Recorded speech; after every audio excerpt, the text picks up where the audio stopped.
राम राम सा।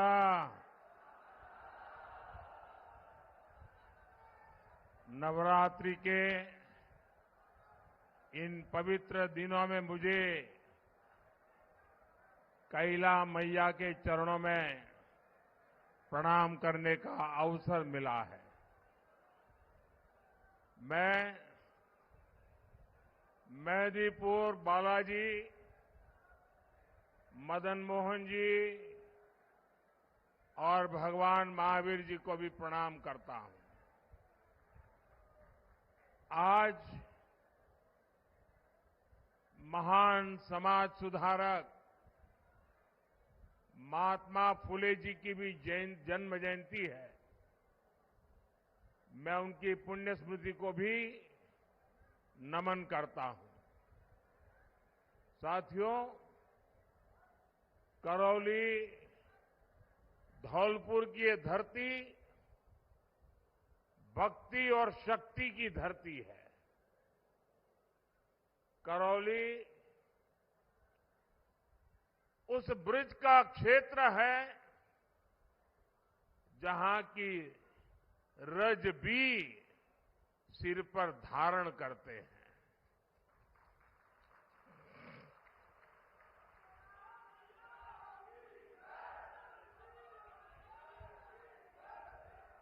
यहां आपका ये आशीर्वाद,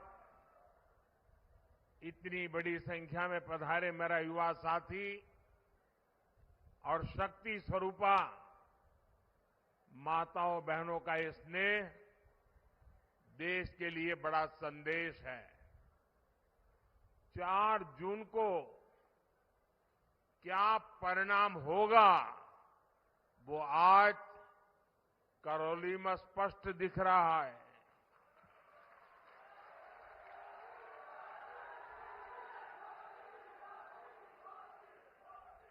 करौली बता रहा है 4 जून 400 पार। 4 जून और पूरा राजस्थान कह रहा है फिर एक बार।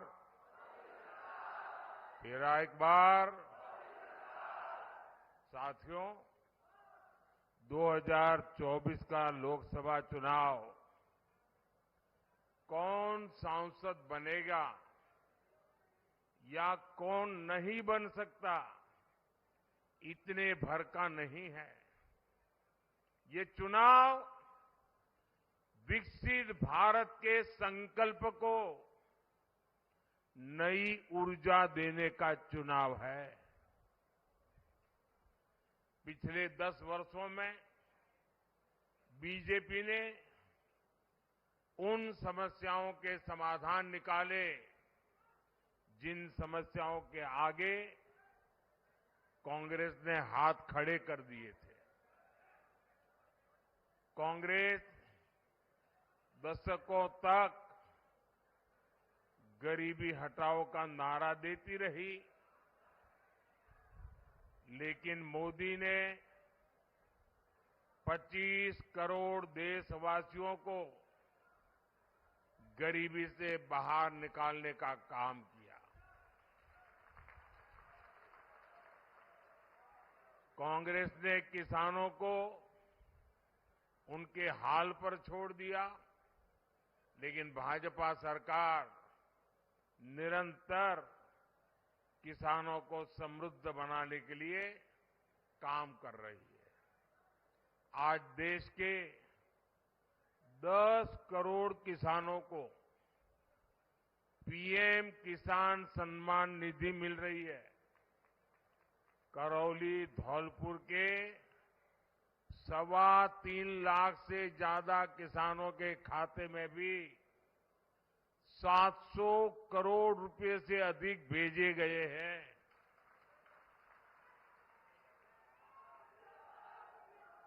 पहली बार किसी सरकार ने पशुधन की भी इतनी चिंता की है। करौली में 80,000 से ज्यादा किसानों के पशुधन को खुरपका मुंहपका के 1.5 लाख से ज्यादा टीके मोदी सरकार ने लगवाए हैं। जब कोरोना में मुफ्त में टीके लगवाए तो चारों तरफ वाहवाही होती थी, लेकिन आपको जानकर के खुशी होगी कि पशुओं का भी मुफ्त टीकाकरण का अभियान हजारों करोड़ रुपए खर्च करके किया जा रहा है। ये हमारा राजस्थान, ये तो मोटे अनाज जैसा बाजरा, ज्वार, सावा, कोदो, कुटकी जैसे श्री अन्न की पैदावार में सबसे आगे है। पहले मोटे अनाज पैदा करने वाले हमारे किसान भाई बहनों को कोई पूछता नहीं था। हमने मिलेट मिशन चलाया और हमने दुनिया को समझाया कि हमारा जो मोटा अनाज है ना, ये सुपर फूड है, सुपर फूड। और हमने उसका नाम भी, क्योंकि देश के अलग अलग राज्यों में अलग अलग नाम थे, तो आज वही मोटे अनाज श्री अन्न के नाम से जाने जा रहा है और पूरी दुनिया में उसकी मांग बढ़ रही है। आपको जानकर खुशी होगी, पिछले वर्ष अमेरिका में व्हाइट हाउस में राष्ट्रपति जी ने मुझे निमंत्रण दिया था और उन्होंने बहुत बड़ा भोज रखा था। और आपको जानकर के खुशी होगी, उस भोज में सब कुछ वेजिटेरियन था। इतना ही नहीं, उसमें हमारा मोटा अनाज था।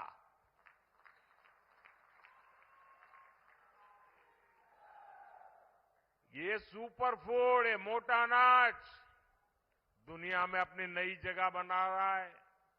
इससे राजस्थान के किसानों को बहुत बड़ा लाभ होने वाला है।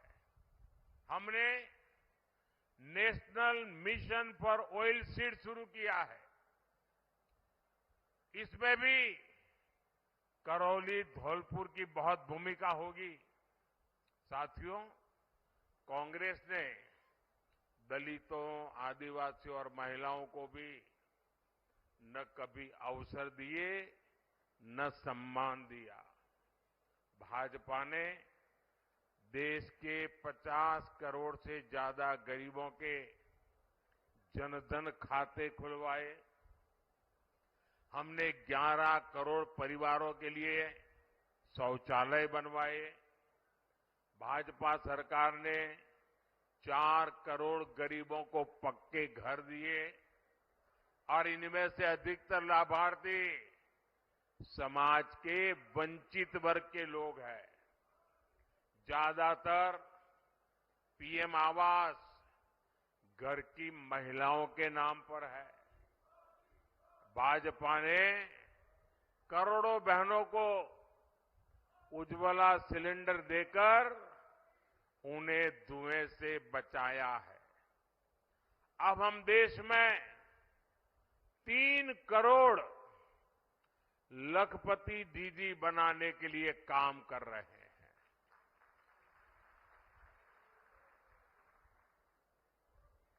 मुझे बताइए, ये सारे काम जो मैं बोल रहा हूं, ये काम पहले होने चाहिए थे कि नहीं होने चाहिए थे? देश आजाद होने के तुरंत बाद ये काम पूरे करने चाहिए थे कि नहीं करने चाहिए थे? ये काम भी नहीं किया इन्होंने। ये काम भी मुझे करना पड़ रहा है।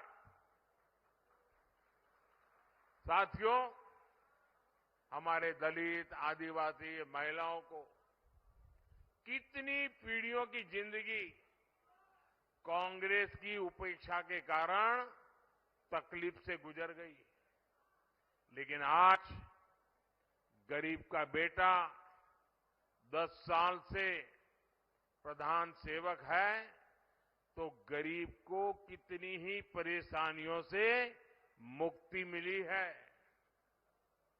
साथियों, आपको पता है, विकसित भारत के सपने को पूरा करने के लिए मेरा हर पल, हर क्षण देश के लिए है। पल पल आपके नाम, हर पल देश के नाम। और इसलिए मैं तो कहता हूं 24/7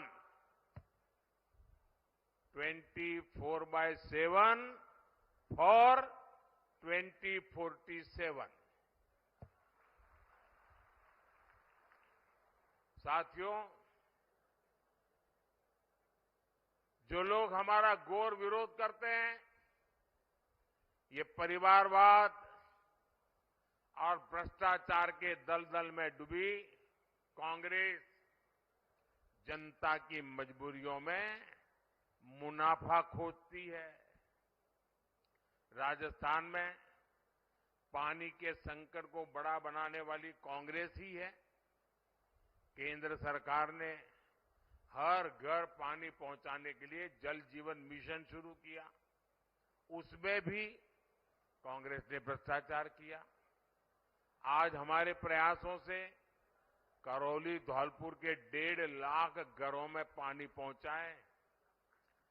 और अभी भजन लाल जी बड़ा विस्तार से वर्णन कर रहे थे, जिस ईआरसीपी प्रोजेक्ट को कांग्रेस सरकार ने वर्षों से लटकाया था, उसे भी भजन लाल जी की सरकार ने 100 दिन के भीतर ही पास करवा दिया।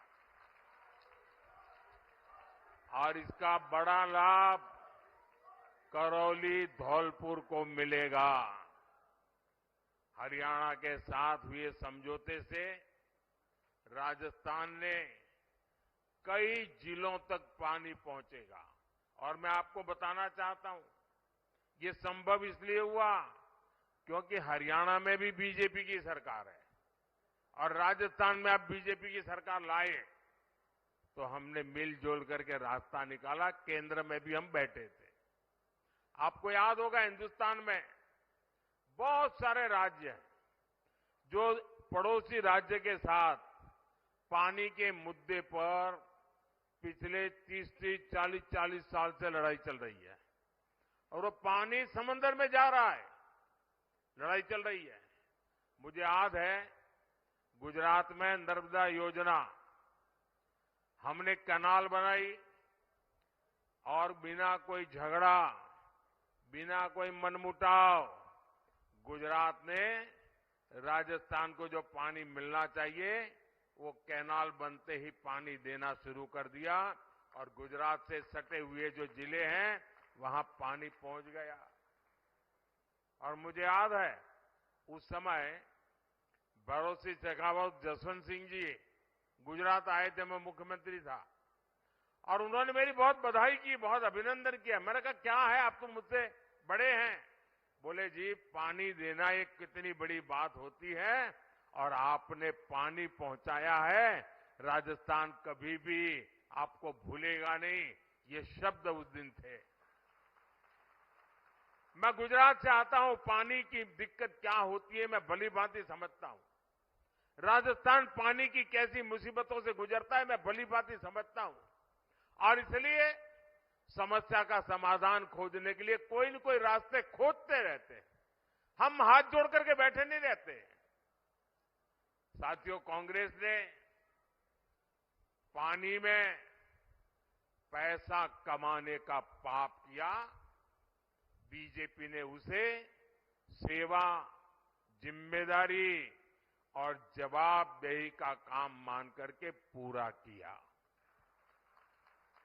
आने वाले समय में राजस्थान के घर घर पानी पहुंचेगा, ये मोदी की गारंटी है।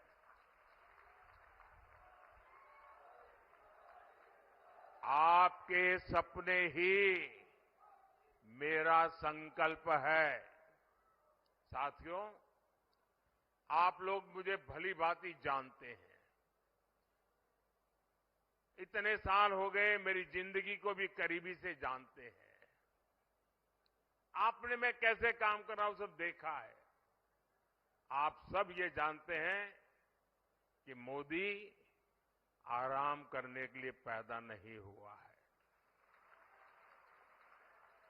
न ही मोदी मौज करने के लिए पैदा हुआ है। मोदी मेहनत करता है क्योंकि मोदी के लक्ष्य बहुत बड़े हैं और ऐसे लक्ष्य जो सिर्फ और सिर्फ मेरे देशवासियों से जुड़े हैं, आप सबसे जुड़े हैं। ऐसे लक्ष्य जो आपके बच्चों से, देश के युवाओं से जुड़े हैं। जबकि साथियों, कांग्रेस ऐसी पार्टी है जिसने युवाओं की नौकरी में भी लूट के मौके तलाशे हैं। यहां कांग्रेस सरकार के संरक्षण में पेपर लीक इंडस्ट्री खड़ी हो गई। मोदी ने आपको गारंटी दी थी, बीजेपी सरकार आएगी, पेपर लीक माफिया जेल के भीतर दिखाई देंगे। आज मोदी की गारंटी पूरी हुई कि नहीं हुई? मोदी की गारंटी पूरी हुई कि नहीं हुई? आज राजस्थान ही नहीं, पूरे देश में भ्रष्टाचारियों पर कड़ी कार्रवाई हो रही है। इसलिए इंडी अलायंस के लोग मोदी के खिलाफ एकजुट हो रहे हैं। अब मजा देखिए, देश में क्या चल रहा है। एक तरफ मोदी है जो कहता है भ्रष्टाचार हटाओ, और दूसरी तरफ वो लोग हैं जो कहते हैं भ्रष्टाचारी बचाओ। ये सारे लोग जो भ्रष्टाचारियों को बचाने के लिए निकले हैं ना, कान खोल करके सुन ले। मोदी को कितनी भी धमकियां दे दें, भ्रष्टाचारियों को जेल जाना ही पड़ेगा। ये मोदी की गारंटी है।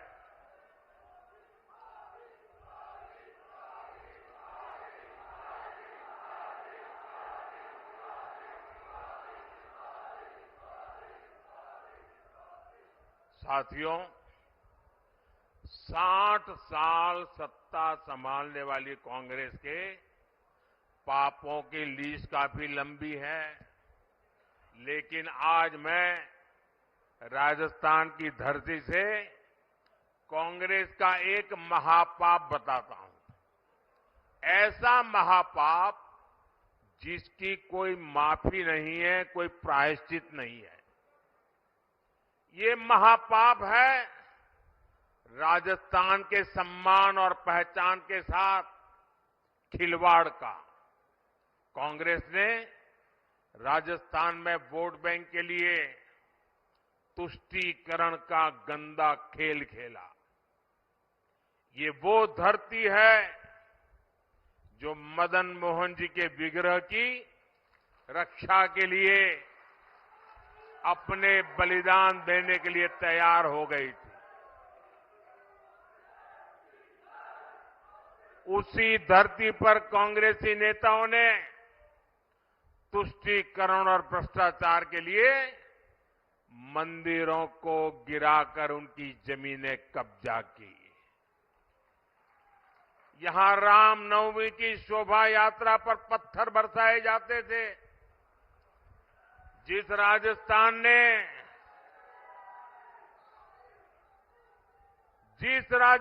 ने धौलपुर ने अयोध्या में 500 साल के इंतजार के बाद बन रहे भव्य राम मंदिर के लिए पत्थर भेजे, उसी राम मंदिर पर कांग्रेस पार्टी के नेता कैसी कैसी भाषा बोल रहे हैं।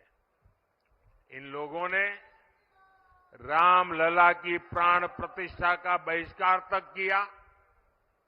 इंडी गठबंधन में इनकी साथी पार्टी सनातन को नष्ट करने की बात करती है और ये कांग्रेस वाले उनके मौन समर्थन में खड़े रहते हैं।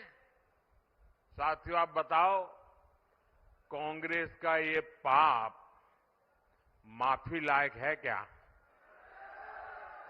ऐसे पाप को माफ किया जा सकता है क्या?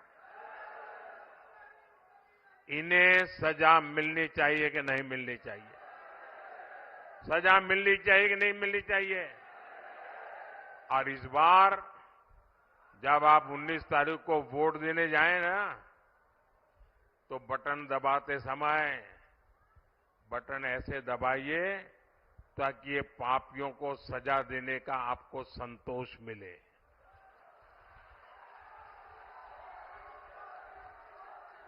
साथियों, आप कांग्रेस नेताओं के बयानों से इनके मंसूबों का अंदाज लगा सकते हैं। कांग्रेस के शहजादे विदेश में कहते हैं कि भारत कोई राष्ट्र नहीं है। देश सर्जिकल स्ट्राइक करता है तो ये सेना से सबूत मांगते हैं। सेना के शौर्य को कांग्रेस के शहजादे खून की दलाली बोलते हैं। टुकड़े टुकड़े गैंग के पीछे सबसे पहले कांग्रेस खड़ी हो जाती है। कर्नाटका से कांग्रेस सांसद दक्षिण भारत को तोड़कर अलग करने की बात कर रहे हैं और अब तो कांग्रेस के राष्ट्रीय अध्यक्ष तक खुलेआम देश की एकता के सामने सवालिया निशान खड़ा कर रहे हैं। ऐसी भाषा बोल रहे हैं। ये विदेश की धरती पर जाकर कश्मीर का राग आलापते हैं, लेकिन जब मैं राजस्थान में कश्मीर की बात करता हूं तो ये पूछते हैं, अगर कश्मीर से 370 हट गया तो राजस्थान का क्या वास्ता? ये कांग्रेस अध्यक्ष ने यहां आकर के बोला कि भाई कश्मीर तो दूर है, वहां से 370 हट गया तो इसमें राजस्थान का क्या वास्ता? मैं जरा कांग्रेस पार्टी को बताना चाहता हूं, जरा कान खोल करके सुन लो और आपके नेताओं को भी जरा भेज देना मेरा वीडियो।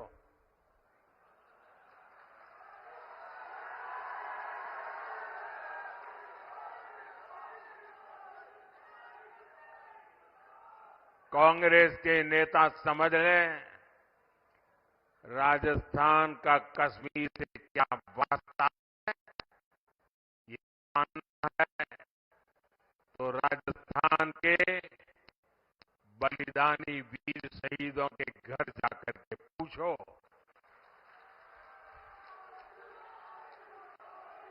उनके गांव की मिट्टी बताएगी कि राजस्थान का कश्मीर से क्या वास्ता है। कश्मीर की धरती पर मेरे राजस्थान के अनेक वीर संतानों ने बलिदान दिए हैं और आप मुझे पूछते हो कि क्या वास्ता है? इस मिट्टी के शहीदों की समाधियां तुम्हें बताएगी राजस्थान का कश्मीर से क्या रिश्ता है। सत्ता से दूर होकर इनकी सोच इतनी संकुचित हो गई है कि ये लोग राणा प्रताप की धरती से पूछते हैं कि कश्मीर का बाकी देश से क्या लेना देना। आप कल्पना करिए, जब विपक्ष में रहकर इसकी सोच ऐसी है तो ये सत्ता में देश की अखंडता और एकता के साथ क्या क्या खिलवाड़ कर सकते हैं। ये यही कांग्रेस है जिसने भारत का एक द्वीप तमिलनाडु के पास कच्चा द्वीपो एक टापू श्रीलंका को दे दिया था।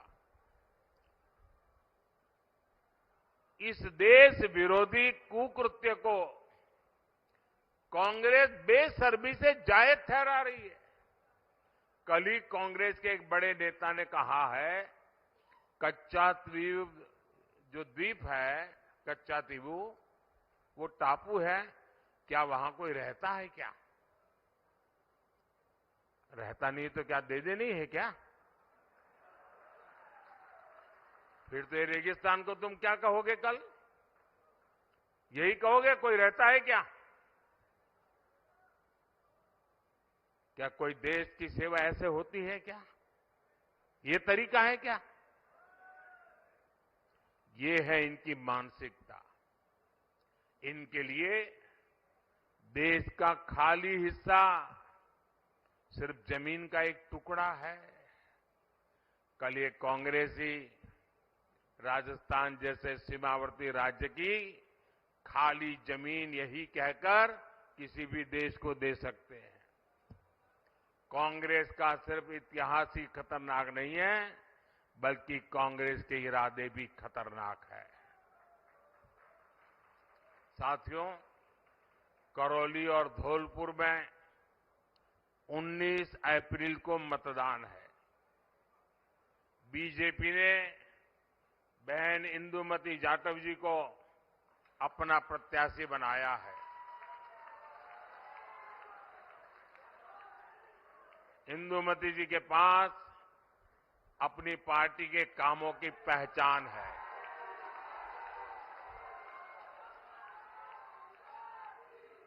चंबल नदी पर बना पुल हो, दिल्ली मुंबई एक्सप्रेस वे हो, या अब धौलपुर से सरमथुरा तक बन रही ब्रॉडगेज रेल लाइन हो, बीजेपी ने इस क्षेत्र के विकास को नई पहचान दी है। इंदुमती जी करौली धौलपुर में विकास को और तेजी से आगे बढ़ाने के लिए आपकी प्रतिनिधि का काम करेगी, और इसके लिए आपको 19 अप्रैल को गर्मी कितनी क्यों न हो, पहले मतदान फिर जलपान,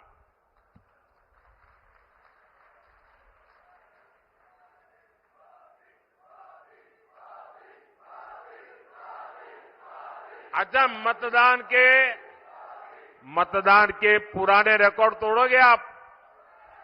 अपने पोलिंग बूथ में पहले जो मतदान हुआ होगा उससे ज्यादा मतदान कराकर उसका रिकॉर्ड तोड़ोगे? पक्का तोड़ोगे? मैं आपको एक चैलेंज देता हूं, दे दूं? आपको एक चैलेंज देता हूं, दे दूं? क्या हम सभी पोलिंग बूथ जीत सकते हैं? सभी पोलिंग बूथ जीत सकते हैं? हमें सब पोलिंग बूथ जीतने के लिए काम करना है। अभी एक सप्ताह हमारे पास है, पोलिंग बूथ जीतने के लिए पूरी ताकत लगाइए। करेंगे? पक्का करेंगे? अच्छा, मेरा एक काम करेंगे? क्यों ठंडे पड़ गए? चुनाव के लिए तो सब करोगे, इंदू जी के लिए सब करोगे, लेकिन मोदी जी के लिए कुछ नहीं करोगे? अच्छा, मेरा काम करोगे? लेकिन ये चुनाव वाला काम नहीं है, करोगे? पक्का? देखिए, आप आने वाले दिनों में घर घर जाना और जाकर के बताना कि अपने मोदी जी आए थे, उन्होंने आपको प्रणाम भेजा है। हर घर मेरा प्रणाम पहुंचेगा, याद रख करके पहुंचाओगे? पक्का? मेरे साथ बोलिए, भारत माता की, भारत माता की, भारत माता की। बहुत बहुत धन्यवाद।